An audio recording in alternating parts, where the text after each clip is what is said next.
درسي جهفة برنوت السيرة. بسم الله والصلاة والسلام على رسول الله وعلى آله وصحبه ومن والاه. أما بعد، السلام عليكم ورحمة الله وبركاته. برنوت السيرة متدرين كينيا را النقاش والجدل والمرمي جدو مسلمات هاتي في جدو مشركوت هاتي تاسفة ما يوكين جدو نبي محمد عليه الصلاة والسلام gidduu mushrikootaatti taasifame kan jedhu ta'a. Egaan qabxiin kun qabxii arfaffaa yookiin qabxii tokko qabxiilee jiran keessaati. Waan mushrikoonni ittiin islimnaa yookiin da'awaa duubatti deebisuuf yookiin cufuuf tarkaanfii isaan fudhatan keessaa isa tokkodhanni kun mormiiti geggeessuun. Inni biraan akkuma dura dubbatamee darbe inni kan shubahaa kaasuudha. Dhugaa miti waan jedhamu dubbachuu ture. Akkasuma hundumtuu qabxiilee yaani islimnaarraa nama deebisan fayyadamaati kan turan jechuun inni kan shubahaa kaasuudha. Inni kan ammoo xinneessuu qishinaa gochuu tuffachuu arrabsuudha.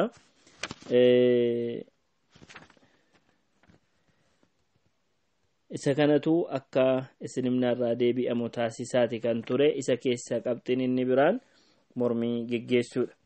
Egaan mormii kan geggeessan Qurayshoonni kan isaan taasisan qabxiilee sadii irratti hundaa'a.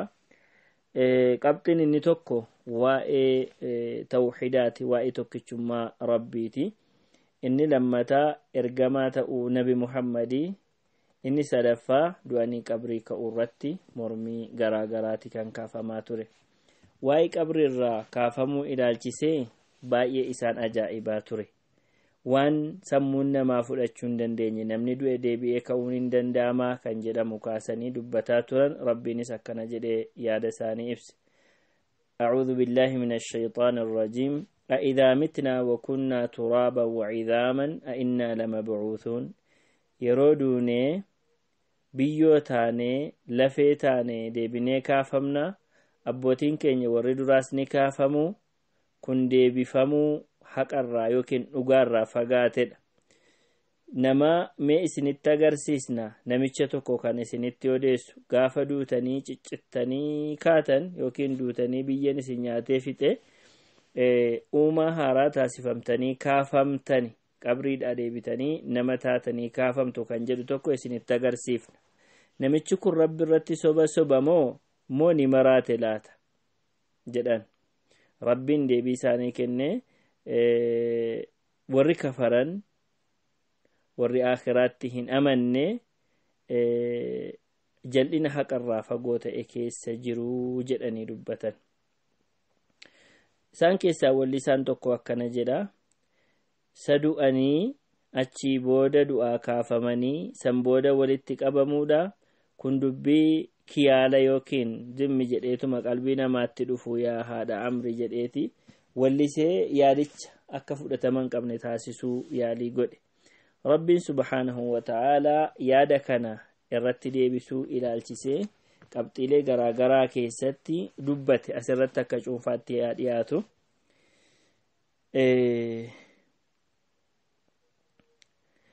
Wanti namoonni mushrika ta'an kun yookiin namni diinal islaam hin hordofne duniyaa irratti argaa jiru kun kanneen akka namni namatti roorrisu yookiin abbaan humnaa nama miidhee namatti roorrisee qabeenya namaa fudhatee balaa garaagaraa rakkoo garaagaraa raawwatee wanta fokkisaa ta'es raawwatee jiruu fi namni hojii gaarii hojjetee jedhe tokko duniyaa irratti otuun du'in dura wanti inni argatu hin jiru.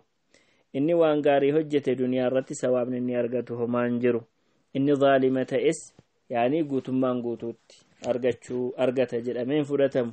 Namichi inni badaa hojjete zaalimtichi yookiin roorrisaan kan miidhaa namatti raawwatu kunis duniyaa irratti balaan itti bu'ee miidhaa isaatii wajjin wal madaalu hedduu wanti isarra gahaaru hin jiru. Egaan yoo eega du'anii booda ka'anii yaani kaafamanii miizanatti dhiyaatanii hojii ofiitti kafaltii argachuun hin jiru yoo ta'e isa kanaafoo deebiin maal ta'a kan jedhamutu ka'e yoo kun hin argamne gareen lamaanuu walqixa yaada jedhu nama fudhachiisa sammuun namaa jechuudha. Akkasuma sammoo inumaa walqixa ta'urra warra zaalima ta'e nama miidhutu irra iddoo guddaa qaba. Maaliif han barbaade kan garaasaa waan isa yaachise raawwatee ka'e du'anii booda kaafamanii gaafatamuu waan hin jirreef nagaadhaan yaani wanti biraan hin jiru yoo jedhame isaan kanatu irra carraa gaarii argate jedhamee yaadamuusaati. Egaan inni kun nam tokko miidhaa raawwate otuu gatii isaan argatiin hafa jechuun kun waan sammuun namaa fudhatu miti. Kanaafuu loojikii dhumti isaa yaadumti isaa gochaa duniyaa irratti hojjete kana namni miindaa isaa argachuu kan danda'u du'ee ka'eeti yookiin qabriidhaa kaafameeti kan jedhu agarsiisa. Egaan kana addeessuuf rabbiin quraana keessatti hedduu dubbate afanaj'alu almuslimiina kalmujrimiin nama muslima ta'e yookiin ajaja rabbiitiif bitamee fi kan didaa ta'e wal fakkeessinaayii jedhe rabbiin. Maal taatani akkamittiin akka kanatti murteessitu murtii kana akkamitti kennitu jedha aayaa biraa keessatti am hasiba alladhiina ijtarahu as-sayyi'aati sila warri badii hojjete ni yaada akka warra amanee hojii gaarii hojjete goone walqixa isaan taasifna yeroo duniyaarra jiranis yeroo aakiraatti jira aakiraa deemanis yookiin eega du'anis walqixa isaan goona jechuudha yaada. Wanti isaan murteeffatan kun fokkataadha dubbii sirrii miti jedhee rabbiin irratti dide. Egaan jireenya irrattis ta'ee du'a irratti haalli isaanii kennamu kan rabbiin isaanii kennu walqixa miti. Kanaafuu namni miidhaa hojjete gatii isaa utuun argatiin hin hafuu jechuu agarsiisa. Isa isaan kun waan sammuu namaatiif fudhatamuu miti. Nam tokko du'ee booda hin kaafama jechuun kun jedhan sammuun namaan fudhatu yaada kana kun haqarraa fagoodha. Akkamittiin akkas dubbata inni ergamaadha ofiin jedhu kun jennaaniin rabbiin akkas jedheen a'antum ashaddu khalqan amis samaa'u banaaha isin uumuutu ulfaata moo samii kana uumuutu irra ulfaata uumuutti isa kamtirra ulfaataadha.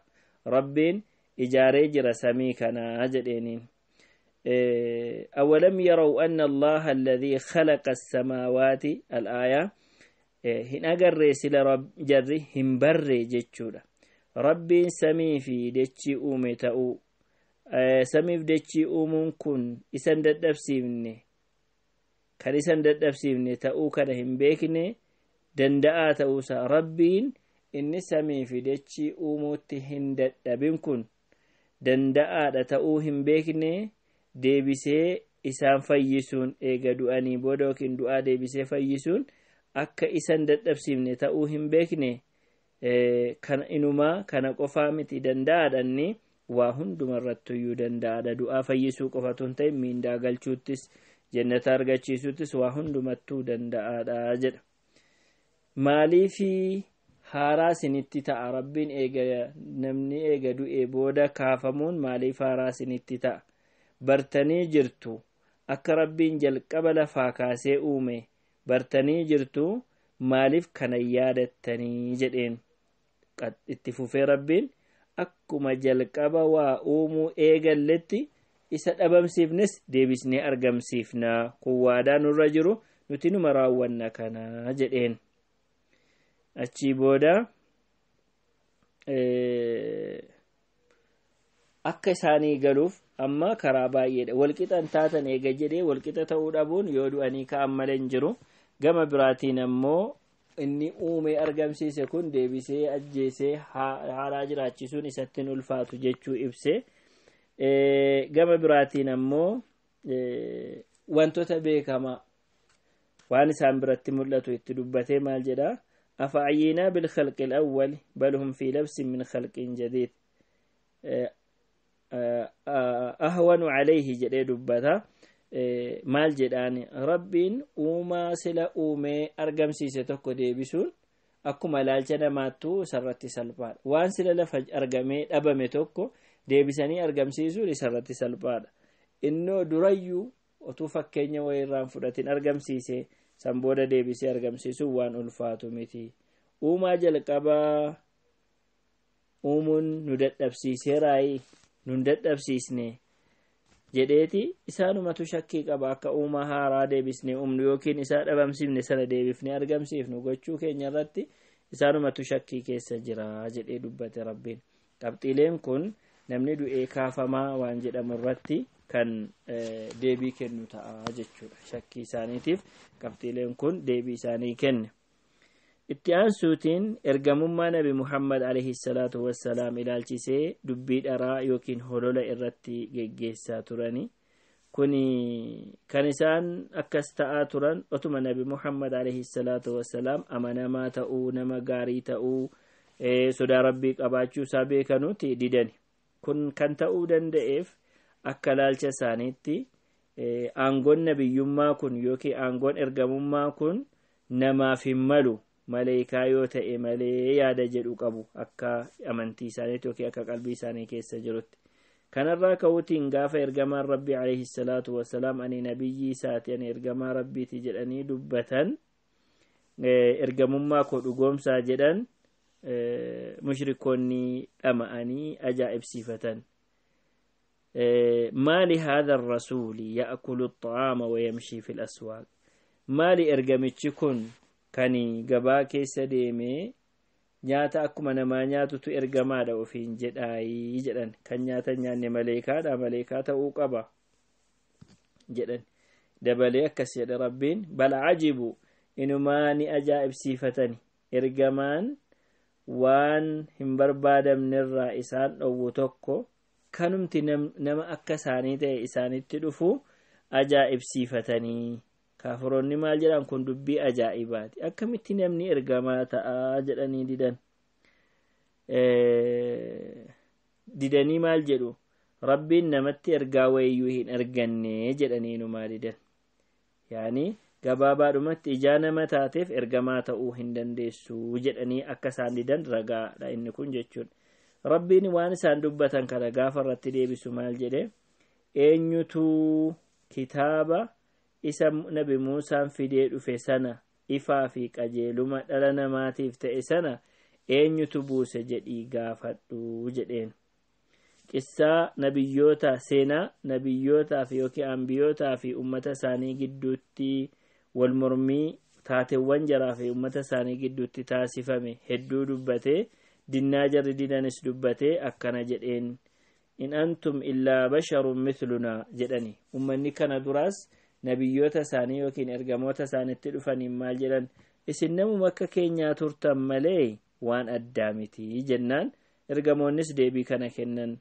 qaalat lahum rusuluhum in nahnu illaa basharun mithlukum nuti namuma akka keessaniiti garaagarummaan qabnu ولكن الله يمن على من يشاء هات أجر رب أبا فد الترجمة نبي ما إساف كنا جدنين إجان إنكم مال جتشورا كانت تريد رانس جتشورا هم نبي موسى دك إرجمي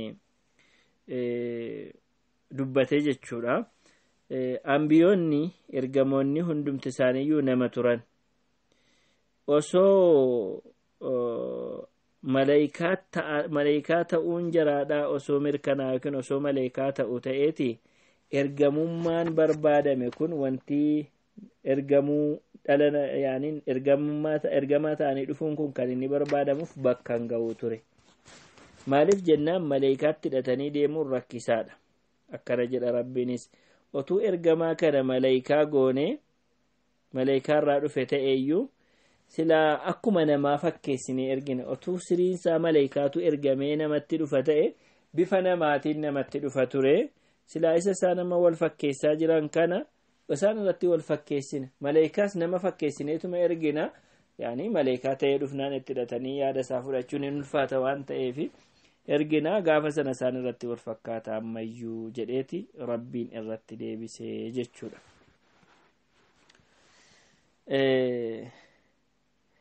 mushrikoonni kun Ibraahim Ismaa'iil Muusaan alayhimusalaam ergama akka isaan ta'anii ni dhagahu turan nama akka jarri ta'anis ni beeku kanarraa ka'uudhaan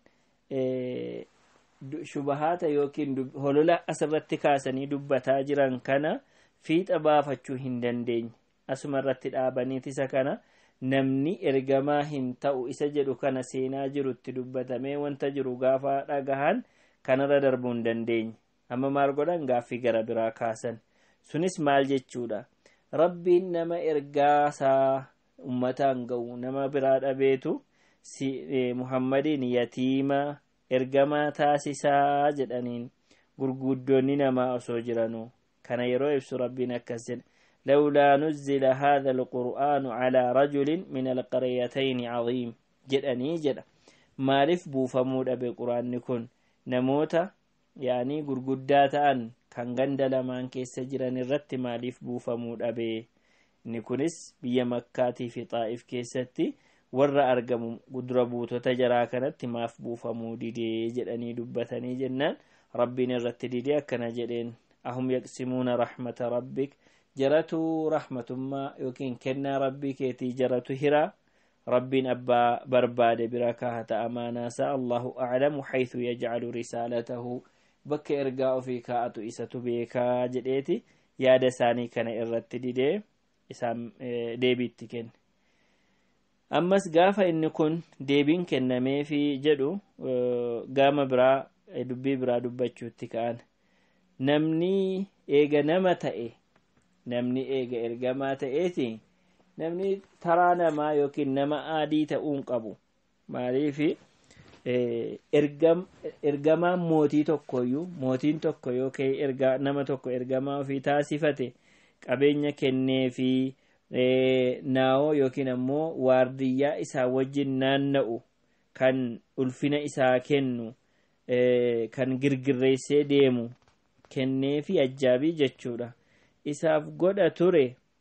Muhammad ammoo nama taraa ta'eeti nama wajjiniin gabaa wal gagaffa'aa wal dhiibaatii gabaa keessa naannaa akkuma namaa nyaatee dhugaa yaani nyaatee dhuguun akkuma jirutti ta'e isa kanan qabu maaliifi lawlaa unzila ilayhi malakun fayakuuna ma'ahu nadhiira isayyuu maal jedhan maaliif malaayikaan samiidhaa bu'ee isaa wajjin dhaabatee hin gorsinee jedhan tokko. Yookiin ammoo maaliif kuusaan isaaf hin kennamne yaani dilbiin addaa qabeenyi addaa kuusaan dilbiin maaf isaaf hin kennamne yookiin ammoo masinoon kan inni bakka dhaqetti irraa nyaataa deemu yookiin masinoon kan inni irraa nyaatu maaf isaaf godhamuu dhabe jedhaniiti. Kun ammoo akka ergamummaan isaa sirrii miti jechuu kanaan immoo deebi'anii kaasan zaalimtoonni waan jedhan nama sihiriin itti godhame hordofaa jirtu malee dubbiin kun sirrii miti akkamittiin calliseetuma namni namaa wajjin jiraatu tokko kana godhaa waan jedhamu kaasanii dubbatan. Egaani akkuma beekamu nabi Muhammad alayhi salaatu wassalaam kan isaan ergaman nama hundatti gosa namaa hunda kana jechuun xiqqaa guddaa cimaa fi dadhabaa kabaja qabeessaa fi gadi bu'aa garbaa fi bilisa kanneen kanatti ergame. Osoo akka isaan jedhan kana kan waardiyyaa qabaatee nama sodaachisee qabeenyaan hirkatee deemu osoo ta'e waardiyyaadhaan kan deemu ta'e wanti barbaadamu hin argamu namni akkatti siqee faayidaa argatu hin qabu. Kanaafuu mushrikootaaf deebii kennee Muhammad ergamaadha jechuusaa dubbatee rabbiin gochaan inni isin barbaadan kun ammoo ergaa barbaadamu bakkaan ga'uu hin danda'u yaada jedhuun akka inni ergamaa ta'e mirkaneessuudhaan yaada isaanii kuffise. Gaafa rabbiin shubhaa kana yookiin ammoo dhara kana isaan irratti deebisu ammas tarkaanfii biraa jalqabanii waan raajii fidimee jedhan. Kunis ammoo qishinaadhaaf dadhabsiisuudhaaf amma raajii agarsiisi mu'jizaanu agarsiisi gaaffii jedhamu gaafatan. Inni kun fuulduratti itti dhufaa mu'jizaa an ofii fiduu hin danda'u jedheera amansiisuuf garuu rabbiin isaa fi laaffisee mu'jizaa garaa garaa itti agarsiisee ture nabi Muhammad alayhi salaatu wassalaam. Egaan jalqaba akkuma jechuuf yaalle du'anii ka'uu irratti mormii qaban dhiheessan nabi Muhammad ergamaa miti jechuu irratti mormii qaban dhiheessan deebiin muraasni irraa deebi'eera kan biraa immoo fuula duratti dhufuu ni danda'a bi'iznillah waa'ii ergamummaa isaanii mirkaneessuu ilaalchisee jechuudha. inni biraan waa'ee tawxiidaati. inni baay'ee mormii guddaa kaasisaa ture. tawxiida yookiin waa'ee tokkummaa rabbii ilaalchisee inni kun walitti bu'iinsa argame keessa yookiin waldiddaa argame keessaa isa ijoodha. mushriktoonni rabbiin tokkicha jechuun ni amanu. zaata isaatiinis sifaata isaatiinis hojii isaatiinis tokkicha jechuun ni amanu turan. rabbiin samiif dachii uume, waan gidduu samiif dachii uumeera, waa hundumaa isa uume, wanti hunduu harka isaati, mootummaan samiif dachii fi gidduu kana jirullee kan isaati. isatu hiree namaa kenna, isatu bineensallee beeladallee jiraata hundumaa isatu hiree kennaaf yookiin razzaqa. isatu waan jiru gara gaggalcha samiirraa gadi jedha. waan guddaas waan xiqqaas isatu jiraachisa. mixiillee tusseellee waa hundumaa isatu jiraachisa. rabbii samiif dachii, rabbii waan gidduu kana lamaanii, rabbii arshiifaati, rabbii isa guddaadha. waa hundumaafuu rabbiidha. kan aduun baasee dhiisisu, kan ji'a rabbii ni ji'a uume, urjiilee, gaarran, mukaa fi bineeldoota, jinnii fi nama, malaa'ikaa, kun hundumtuu isaaf gadi jedhu. inni waanuma kamiyyuu isatu nagaa taasisa. garuu rabbi irratti kan nagaa taasisu hin jiru. ni jiraachisa, ni ajjeesa, waan barbaade hojjeta, waan fedhu murteessa, kan murtii rabbi irkaa deebisu hin jiru yaada jedhu qabu turan. kun hundumtuu aqiidaa isaanii ture jechuudha. akkas taanaan rakkoon maaltu jiraree kan jedhuuf ammoo yaada as duuba jiru yeroo laallu, jarri kun tawxiida bifa kanaan qabaachuudhuma wajjiniin maal amanu turan? rabbiin gabroota isaa keessaa nama isatti dhihaatu kanneen akka ambiyootaa, ergamootaa, awliyootaa, saalihoota fa'iif aangoo wa'ii kennee jira. aangoo akkamii? aangoo akka barbaadan hojjedhaa jedhu, waan garii raawwachuu dandeessu kan jedhu kenneeraafi jedhaniitu amanu turan. fakkeenya ilmoo namaa kennuu, rakkoo namarraa kaasuu, haajaa namaa baasuu, dhukkubsataa fayyisuu fi kan kana fakkaatan gochuu ni danda'u jedhanii isii kanatti dabalan. kana rabbiin wanti inni jara kana kenneef jedhan waan isaan rabbitti dhihaataniif, waan isaan rabbi biraa sadarkaa qabaataniif, waan rabbiin isaaniif kana kenneef jecha filannoo kana haajaa namaaf baasuu, fagoodhaanis ta'e kallattiinis ta'e rakkina namatti dhufe namarraa deebisuu, gara rabbiitti nama dhiheessuu, akkasumas kallattiinis ta'e karaa araaraatiin waan akkasii godhuu jedhanii yaada kana kaasan. mushriktoonni akka yaada isaaniitti kanarraa ka'uutiin awliyoota, ambiyoota, saalihoota kanatti dhihaachuuf ammoo hojii lafaa tolfatan. sila namoonni akkasitti lakkaa'aman kun rabbitti dhiyaatan. maaliif rabbitti dhiyaatan? rabbi biraa darajaa qabu waan ta'eef. ijaa rabbitti dhiyaataniif ammoo aangoo waa namaa kennuu, miidhaa namarraa deebisuu, haajaa namaa baasuu qabu. wanti isaan kana argataniif waan rabbitti dhiyaataniif. eega jedhanii booda maal gochuu qabna ree nuti? kallattiidhaan rabbitti deemuu osoo hin ta'in warra rabbitti dhiyaatu kanatti dhiyaachuu qabna. isaanitti dhiyaachuuf ammoo maal hojjechuu qabna ree? hojii garaagaraa lafaa, ibaadaa lafaa tolchineeti ittiin jaratti dhihaannaa. akka isaan ofitti nu dhiyeessanii haajaa keenya akka nu baasaniif isaanitti dhiyaannaa jedhan. kanaaf wantoota jarrii saalihootatti dhiyaachuuf hojjetan keessaa inni tokko bakka isaan jiraatan bakki kun kan ebaluuti jedhanii achirratti mana ijaaranii suuraa jaraa kaasanii keessa kaahanii, suuraa jaraa kan yaadaan itti dhufes ta'e kan qaamaan arganes ta'e, takka immoo qabrii awliyootaa arganii achirratti mana ijaaranii utuu suuraa isaaniin kaasin iddoo waaqeffannaa taasisan. eega kana godhanii booda yeroodhaa yerootti garas deemanii waan jarri hojjetanidha. yeroodhaa yerootti bakka sana deemaniiti qabrii sana yookiin suuraa sana yookiin mana achitti ijaarame sana haxaa'anii barakaa nuu kenni jedhu. Naannoo sana xawaafii godhutti naanna'u.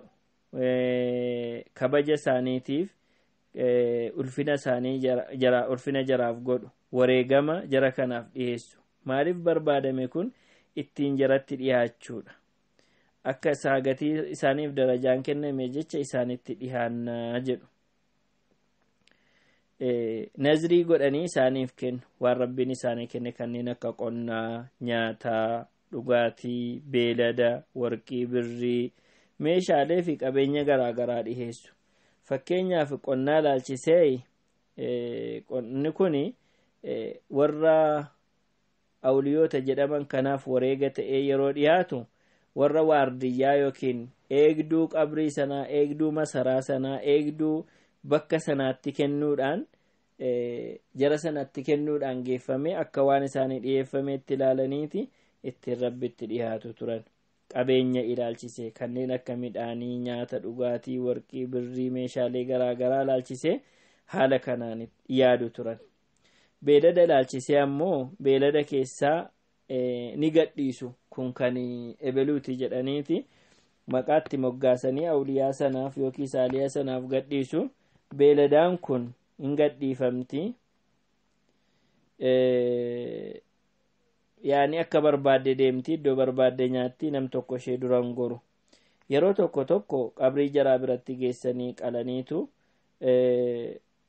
isaantu jara kanatti itti fayyadama jedhu. Yeroo tokko tokko immoo bakka biraatti qalanii maqaa jaraa irratti dubbatanii isa silaa maqaan rabbii dubbatamuu qabu maqaa jaraa irratti dubbataniiti jaraaf wareegama taate wareega jaraaf dhiheessinedha jedhanii dubbatu. Bifa kanaan jara kanatti dhiyaachuu barbaadu. Kan biraa ammoo yeroodhaa yerootti diggisa qopheessanii affeerrii qopheessanii achitti argamu. Waggaa keessaa yeroo tokko yookiin yeroo lama naannoo qabrii isaaniitti argamanii waaqeffannaa yookiin ayyaaneffannaa isaaniitti fufu. Yeroo kana keessatti barakaa irra barbaadu. Qabrii kana haxaahu, xawaafii godhu, wareega dhiheessu akkuma dura dubbatame kana godhu jechuudha.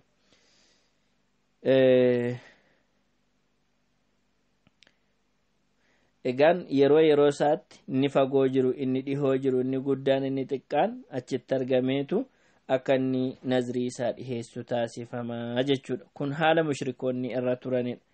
Mushrikoonni kana hundumaa saalihootaa fi kan isaan godhaniif akka saalihoota warri jedhaman kun isaaniif rabbi gidduu goranii walitti fidaniif akka jarri yaadanitti jechuudha. Rabbitti akka dhiheessaniif, jaarsummaa akka dhaabataniif, akka haajaa isaanii baasaniif, akka waamicha isaanii dhagahaniif fi kan kana fakkaatan xaaxaa lafarra jiru kana kan sila rabbi qofaaf kennamu isaan namoota kanatti godhan. Rabbiin tokko ta'ummoo beekna jedhanii dubbachuu wajjiniin. Kun egaa shirkii mushrikoonni rabbi irratti qaban, ibaadaa jarri rabbiin dhiisanii warra biraatiif godhaa turanidha. Isa san rabbii gaditti aalihaa biraa waaqa kan biraa tolfatanii waaqeffataa turantu kana ture gaafa nabi Muhammad alayhi salaatu wassalaam dhufu. Ergamaan rabbii gaa yaada isaanii kana hundumaa akkan barbaadamne itti himee tokkummaa rabbiitti gaafa inni waamicha taasisu isaan ajaa'ibee isaanitti ulfaatee jennaan akkana jedhan. Aja'ala al-aalihata ilaahan waahidaa. Namichi kun waan silaa waaqeffatamtu hedduu kana dhiisee rabbii tokkicha qofa waaqeffadhaa jedha. Kun waan dinqiidha jedhaniin. Dhiisaatii deemaamee obsaa waaqa keessa rabbii gaditti waaqeffataa hartan kanarratti obsaa qabadhaa. Akka nuti waaqa baay'ee yookiin waan rabbii gaditti abbadamu baay'ee kana dhiisnee tokkicha rabbii abbannutu barbaadame. Kana seenaa duraanii keessattis dhageenyee hin beeknu kun waan lafaa tolfame jedhan.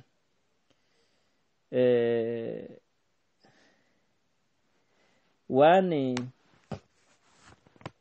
hamma darbe yaadota hamma ibsamaa ture kanaaf jecha maal godhani ammas mormii isaanii jalqabanii akka rabbiin tokko hin jedhamne barbaadanii mormii garaa garaa kaasaa turan. sana booda ragaan kallattii hundaan isaanitti dhihaate akkana isaaniin jedhame eessaa bartanii rabbiin gabroota isaa kanaafi aangoo kennee jira akka isaan haajaa namaa baasan kennaa namaa kennan rakkoo keessaa nama baasan kana aangoo akkasii argataniiru jechuu eessaa dhageessanii beekumsa gaybii qabdu moo waan fagoo beektu moo waan namni hin beeknetu sin bira jira moo kitaaba wayii argattanii irraa dubbistaniiti dubbii kana bartanii jedhe rabbiin gaaffii isaanii dhiheesse akkana jedhe am cindahumul ghaybu fahum yaktubuun waan dhokata waan namarraa fagoo ta'e beekumsa isaa of biraa qabaatanii achirraa barreessanii meemee kitaaba ta'e fidaa otuu quraanni kun hin bu'in dura kitaaba lafa jiru wayii yoo qabaattan fidaa yookiin beekumsa namarraa argattanii isinii dhufe beektotarraa argattanii isinii dhufe wayii kan jarri kun aangoo argataniiru jedhu yoo jiraate as baasaa jedhiin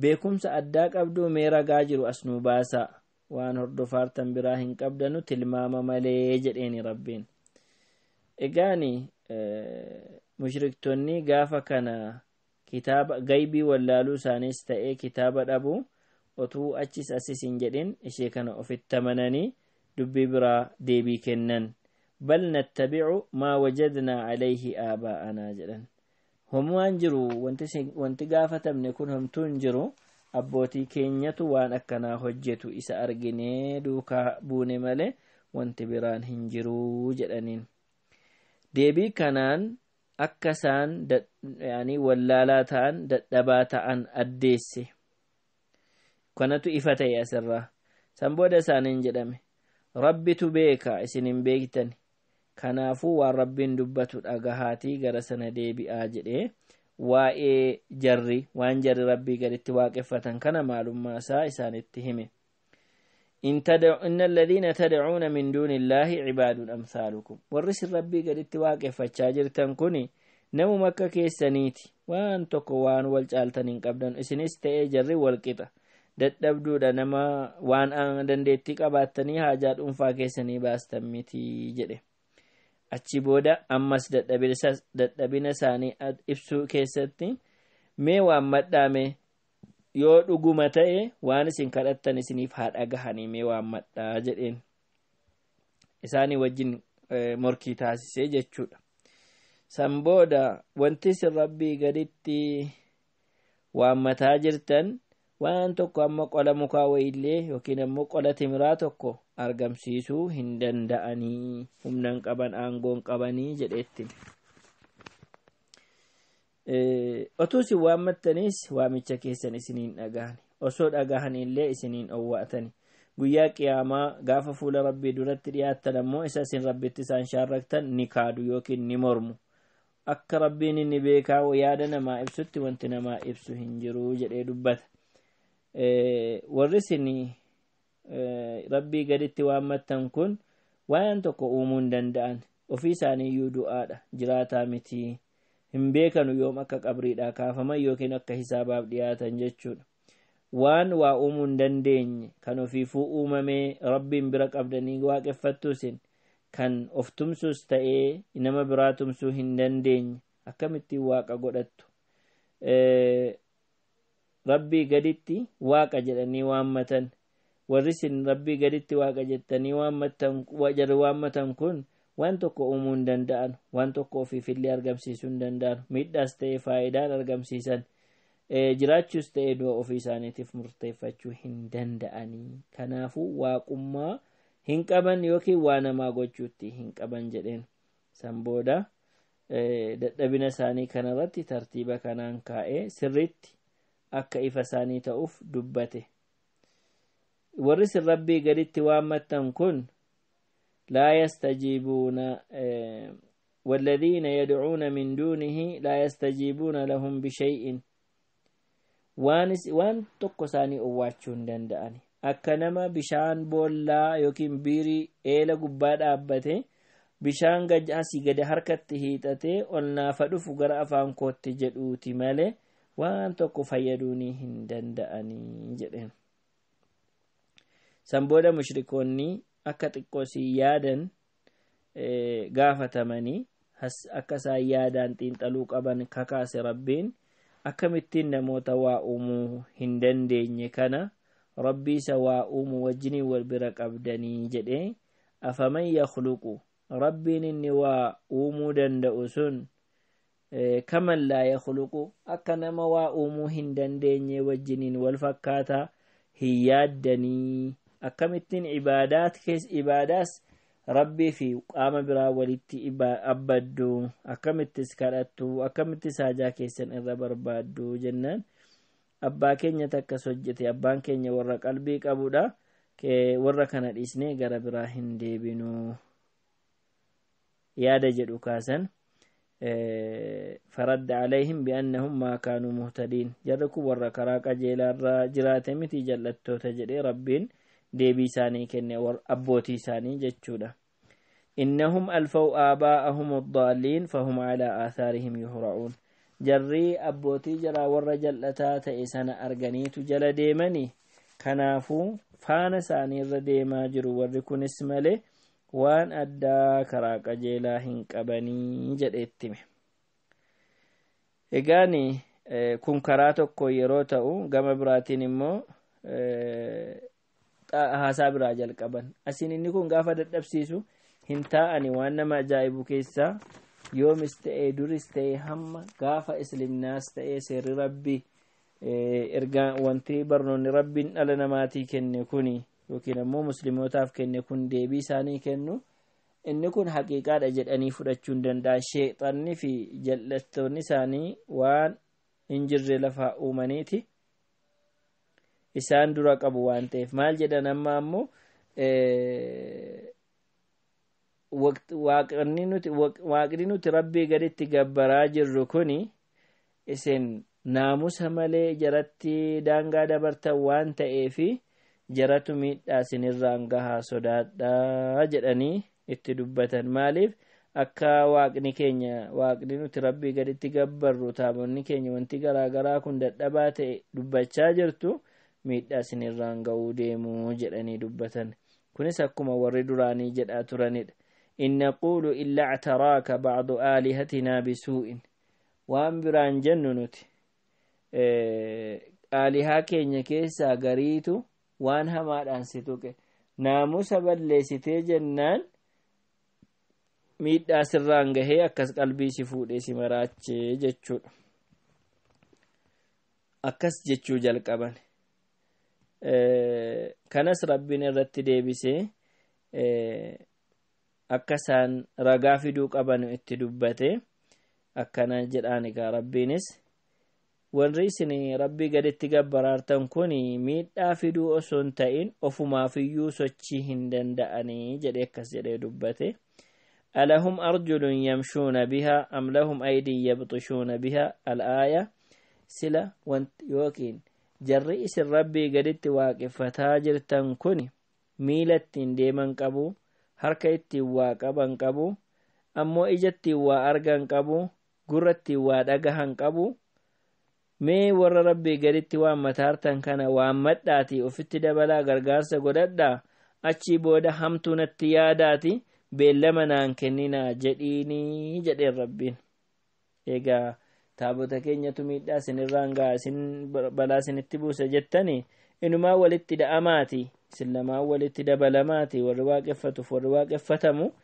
rakkoo barbaaddan irraan gahaa jedhiinii jedhee gaafate kanaan yaada isaanii deebii kenneef ittaan sun dadhabina isaanii hanga xumuraa ifa godheefi maal jedha rabbiin yaa namaa jedheen mee fakkeenya wayiitu isiniif tolfamee jira fakkeenya kana dhaggeeffadhaa warri isin rabbii gaditti waammataa jirtan kun waan biraa fiduu miti tisiisa uumuu hin danda'an osoo walitti sassaabamanii hundumti isaanii bakka tokkotti walitti qabamanii illee waan tokko tisiisa uumuu hin danda'an tisiisa uumuu dhiisaati yooma tisiisni waan isaaniif wareegame tokko irraa fudhate harkaa buufachuu hin danda'an isin warri jara kanarra waa kajeeltanis jarri kun warri waa irra kajeelamaa jiru kunis dadhabaa ta'aniiru yaani waa gochuu danda'u miti jedhe fakkeenya tokko godheef fakkeenya lammataa ammoo warris rabbii gaditti waammattan kuni awliyaarraa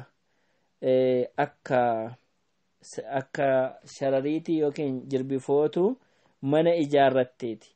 Wantoota mana warra ijaaru keessaa mana dadhabaa jechuun mana sharariitiiti. Waan tokko waan irraa deebisu hin qabu jechuudha jedhu. Qorran deebisu akkasumas ammoo aduus irraan deebisu. Waan tokko miidhaa tokko irraa deebisuutti hin qabu.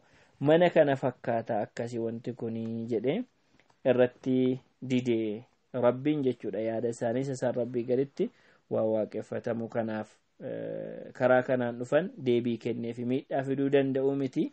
Ofiifuu dadhabduu faayidaan ala uumama waan ta'aniif faayidaan qabanii jedheen.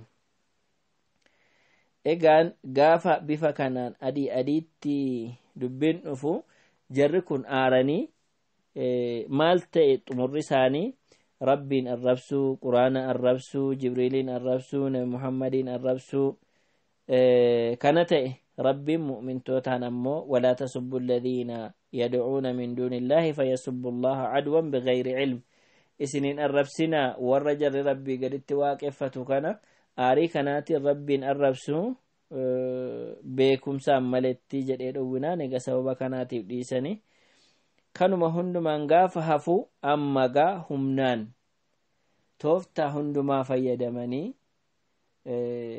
الرادي بسوف دعوارا نما دي بسود أفيالي قد أني غاف ددبان qishinaa godhanii akkasumas ammoo shubahaata kaasanii